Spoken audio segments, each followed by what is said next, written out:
আগের ক্লাসে আমরা পড়েছিলাম প্রিপোজিশন কাকে বলে, কখন, কোথায়, কিভাবে বসাতে হয়, কিন্তু সমস্ত প্রিপোজিশন কভার আমরা করতে পারিনি। একটা ভিডিওর মধ্যে সমস্ত প্রিপোজিশন একই দিনে করা অসম্ভব, তাহলে ভিডিওটা অনেকটাই বড় হয়ে যাবে, আর আলাদা আলাদা করে দেখালে সবার কিন্তু দেখতে সুবিধা হবে। যাই হোক, আজকে যে প্রিপোজিশনগুলো করব সেগুলো কিন্তু খুবই ইম্পর্টেন্ট, যেগুলো সপ্তাহ, দিন বা টাইম, সিজন এর আগে বসানো হয়, সেগুলো কখন, কোথায়, কিভাবে ব্যবহার করব সেটাই আজকের ভিডিওতে শিখে নেব। তো চলুন দেখা যাক আমাদের এই প্রিপোজিশনগুলো কোনগুলি। প্রথমেই আমরা যে প্রিপোজিশনটাকে দেখব সেটা হলো অ্যাট। অ্যাট কোথায় কোথায় বসবে, কখন বসবে সেটা এবার দেখে নিই। যখন আমরা দিন বা রাতের যে কোনো একটা নির্দিষ্ট সময়কে বা নির্দিষ্ট বেলাকে বোঝাবো, তখন কিন্তু আমরা অ্যাট ব্যবহার করব তার আগে। যেরকম নাইট, মর্নিং, আফটারনুন, নুন, এইসব ক্ষেত্রে কিন্তু এদের আগে অ্যাট বসবে। এছাড়াও আমরা যখন ব্রেকফাস্ট, ডিনার, লাঞ্চ এগুলো ব্যবহার করব, তখন এর আগে কিন্তু অ্যাট বসবে। দিনের যে কোনো সময়কে নির্দিষ্ট করে বোঝানো হলে কিন্তু তার আগে অ্যাট বসে। এছাড়াও কিন্তু যে কোনো অনুষ্ঠান বা অকেশনের আগে কিন্তু আমরা অ্যাট ব্যবহার করি। যেরকম দুর্গাপূজা হতে পারে, ক্রিসমাস হতে পারে, তো এগুলোর আগে কিন্তু আমরা অ্যাট ব্যবহার করব।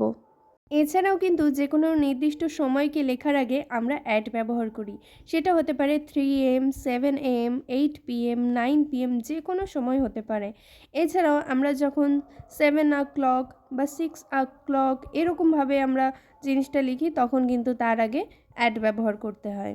তো যাই হোক, অ্যাটের যতগুলো আমার কাছে প্রিপোজিশনের লিস্ট ছিল সেগুলো বলে দিলাম। এরপরে আমরা দেখব ইন কোথায়, কখন, কিভাবে বসে।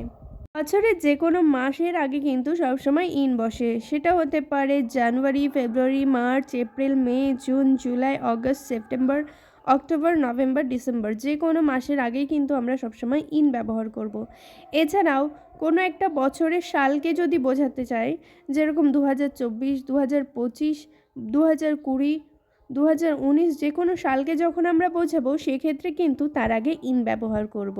এছাড়াও আমরা যখন কোনো একটা সিজনকে লিখব বা সিজনকে বোঝাতে যাব, তখন কিন্তু তার আগে ইন ব্যবহার করব। যেরকম সেটা হতে পারে in the summer, in the autumn, in the spring, এরকমভাবে যে কোনো সিজনের আগে কিন্তু ইন বসবে। আর এর আগে আমি একটা জিনিস ভুল বলেছি, সেটা হলো আফটারনুনের আগে কখনো কিন্তু অ্যাট বসে না। আফটারনুনের আগে কিন্তু ইন দ্য আফটারনুন এভাবে বসে, মানে ইন বসবে, অ্যাট কিন্তু কখনোই বসবে না। এটা আমি ভুল করে আগের লাইনে বলে দিয়েছিলাম, তো এগুলো যদি কেউ লিখে থাকেন তাহলে সেটাকে একটুখানি ঠিক করে নেবেন। যাই হোক, এরপর যদি আমরা কোনো পাস্ট বা ফিউচার বা প্রেজেন্টকে বোঝাই, তখন কিন্তু আমরা এরকমভাবে লিখব in the past, in the future. এছাড়াও আমরা যদি কোনো একটা নির্দিষ্ট মিনিটকে বোঝাই, সেটা হতে পারে 2 মিনিটস, 3 মিনিটস বা 1 মিনিট, সেক্ষেত্রে কিন্তু আমরা অ্যাট ব্যবহার করব না, ইন ব্যবহার করব। যেরকম ইন দ্য 5 মিনিটস। তো যাই হোক, এখানে আমরা ইনের সমস্ত ব্যবহারগুলো বুঝে গেলাম। এরপর আমরা দেখব অন কোথায়, কখন, কিভাবে বসে। সপ্তাহের যে কোনো দিনের আগে আমরা কিন্তু অন বসাই। সেটা হতে পারে Sunday, Monday, Tuesday, Wednesday, Thursday, Friday, Saturday, যে কোনো দিনের আগে কিন্তু আমরা অন বসাবো সপ্তাহের। আর এছাড়াও আমরা যখন কোনো একটা ডেটকে নির্দিষ্ট করে বোঝাবো, সেটা হতে পারে 9th মার্চ বা 13th সেপ্টেম্বর বা 12th জানুয়ারি, এরকম যখন হবে তখন তার আগে কিন্তু অন বসবে। এর আগে আমরা পড়েছিলাম যে কোনো সিজনের আগে ইন বসে। যেরকম in the spring, in the autumn, in the summer, কিন্তু এর আগে অনও বসবে। কিভাবে? যখন আমরা দ্য অটাম এইভাবে লিখব, তখন আগে ইন বসবে। আর যখন আমরা অ্যান অটাম লিখব, তখন কিন্তু অন বসবে।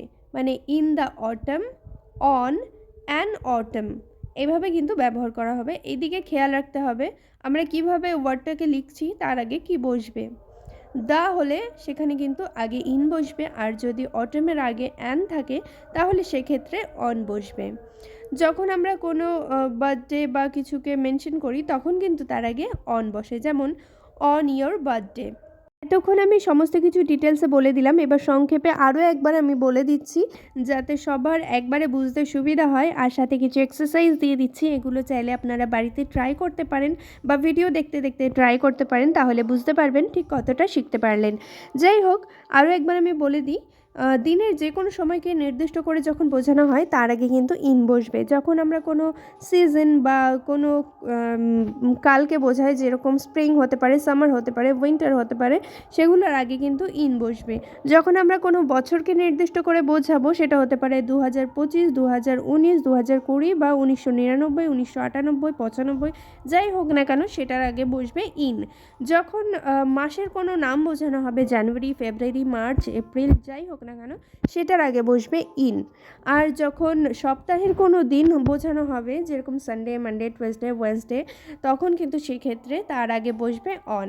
যখন হলিডেজ বোঝানো হবে, যেরকম হতে পারে ক্রিসমাস, বার্থডে, তার আগে বসবে অন। যখন কোনো নির্দিষ্ট ডেটকে বোঝানো হবে, কোনো মাসের নির্দিষ্ট ডেটকে বোঝাতে গেলে সেক্ষেত্রে অন বসবে তার আগে। অ্যাট বসবে যখন নির্দিষ্ট করে কোনো ঘড়ির সময়কে বোঝানো হবে, সেটা হতে পারে 7 AM, 8 AM বা 7 PM, 8 PM, যাই হোক না কেন সেটার আগে কিন্তু অ্যাট বসবে। এছাড়াও যদি আমরা বলি 7 o'clock, 6 o'clock, সেক্ষেত্রেও কিন্তু অ্যাট বসবে। তো এখানে একটা বেসিক ডিফারেন্স রয়েছে, সেটা হলো দিনের যে কোনো সময়কে যদি আমরা বোঝাই তখন ইন ব্যবহার করে বলেছিলাম, তো সেক্ষেত্রে কিন্তু মর্নিং আর ইভিনিংয়ের আগে ইন বসে, আর যখন মিডনাইট বা নুন আমরা বোঝাবো তখন কিন্তু সেক্ষেত্রে অ্যাড বসবে। তো আজকের ভিডিওটা এই পর্যন্তই থাকলো। প্লিজ একটা লাইক করে দেবেন যদি ভিডিওটা দেখে উপকার হয়ে থাকে, আর বন্ধুদের সাথেও শেয়ার করে দেবেন, তাদেরও শিখতে হেল্প করবেন। আর প্লিজ কমেন্ট করে জানাবেন যদি কোনো প্রবলেম হয় বা যদি ভিডিওটা ভালো লেগে থাকে। তো আজকে এই পর্যন্ত রাখছি, নতুন হলে চ্যানেলটাকে সাবস্ক্রাইব করে দেবেন।